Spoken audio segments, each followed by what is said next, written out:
আপনাকে আসুন, ঘরে ঘরে পৌঁছে দিয়ে সংবাদ আমরা আগ্রাসন মানি না, আমরা সীমান্ত হত্যা মানি না, আমাদের চূড়ান্তভাবে সমাজের আন্দোলন ঘরে ঘরে পৌঁছে দেবে। তাই আজকে আমাদের কাদের সাহেব লজ্জা হয় না আপনাদের? আমার ভাষণ দাঁড়িয়েছে বলেন সকল ক্ষেত্রে নাকি বিএনপির ষড়যন্ত্র আছে, আমরা নাকি ষড়যন্ত্র করে ক্ষমতায় যেতে চাই। প্রিয় বন্ধুগণ, ক্ষমতায় ষড়যন্ত্র করে আপনারাই দিয়েছেন, সৃষ্টি হয়েছেন আপনারা। মন প্রকৃতির সাথে রাতের অন্ধকারে আঘাত করেছেন আপনারা। আমরা ষড়যন্ত্র বিশ্বাস করি না, আমার নেত্রী ক্ষমতা যে ষড়যন্ত্র বিশ্বাস করে না।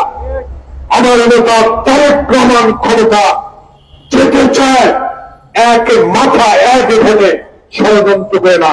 তাই ষড়যন্ত্র সৃষ্টি করেন আপনারা, ষড়যন্ত্রের মধ্যে দিয়ে ক্ষমতায় গেছেন আপনারা, ভাই নির্বাচন করে ক্ষমতায় গিয়েছেন আপনারা।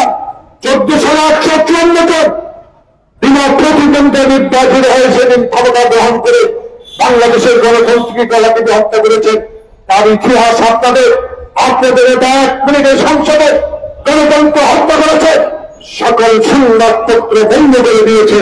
তাই এই সর্বিক ইতিহাস আপনাদের, আমাদের না। তাই বাংলাদেশ জাতীয়তাবাদী দল তারেক রহমান বাংলাদেশে ক্ষমতায় যেতে চায় জনগণকে নিয়ে ষড়যন্ত্র করে না। এই গণতন্ত্র প্রোগ্রামের পক্ষ থেকে আমরা দাবি জানাবো, সীমান্ত গণতন্ত্র ফিরে দেন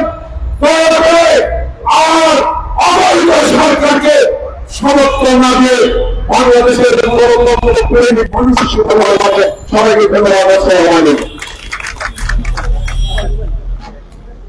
সালাম, আপনার কথাই শেষ করি।